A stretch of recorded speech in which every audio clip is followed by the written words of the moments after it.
Where are you from? It seems like such an innocent question that should come with a clean answer. But identity is a messy thing.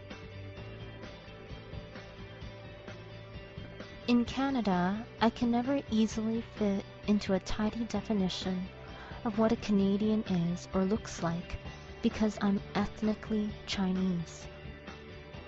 In China, my actions, speech, and thoughts betray my inherited ethnicity.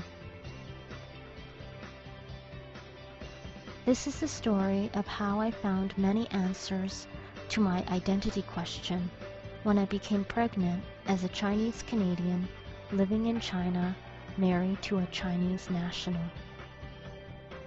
If you're a Chinese national, you must apply for permission before you become pregnant. If you're a Canadian or foreigner in China, you don't need to apply for permission.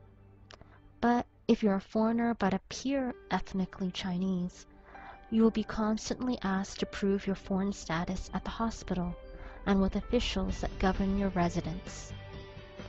Where are you from?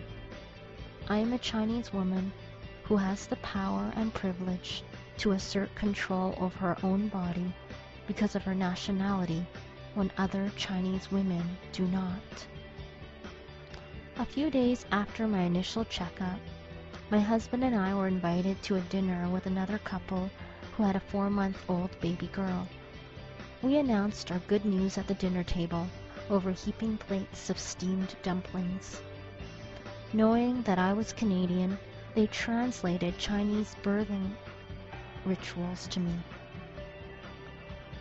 In China, a woman must go through a tradition of 坐月子, which literally means sitting for 1 month.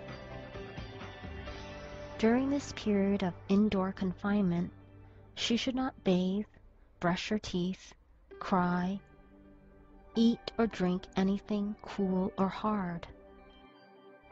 These rules come from the belief that one's body is weak or soft after giving birth, and that any element that is harsh or hard, like fruit, will attack the weakness of the woman's body.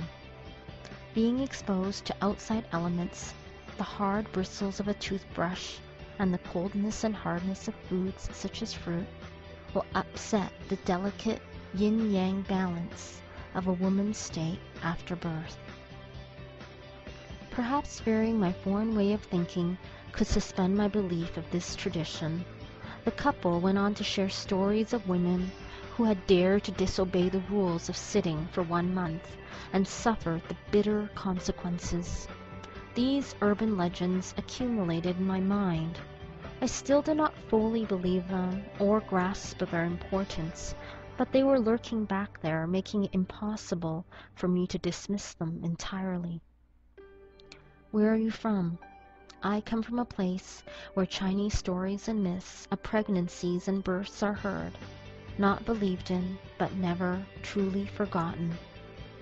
When the time came to give birth, I experienced a lot of pain from back labor. I tried to insist on sitting up or standing or moving around to ease the pain, first in quiet and hesitant Chinese, and later in louder and more obnoxious English. While I was writhing on my back, on the bed, crying out loud, trying to get through another contraction, a nurse told me something. She told me in Chinese that if I wanted to be a great mother, then I should be able to endure the pain silently.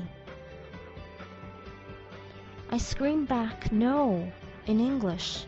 I needed the obnoxious retorts of English to fill the air between the nurse's invasive questions and my husband's muted Mandarin phrases of comfort. Where are you from? I come from the tensions of asserting myself in English because of my inability to make myself heard in Chinese. Identity is a messy thing. The process of being pregnant and giving birth allowed me the experiences to explain my identity and allowed me to answer the question, where are you from? I am the mother of a Chinese Canadian daughter, born in China, and the wife of a Chinese immigrant in Canada. and the daughter of immigrants from China, and the great-granddaughter of an immigrant who paid the head tax, and everything in between.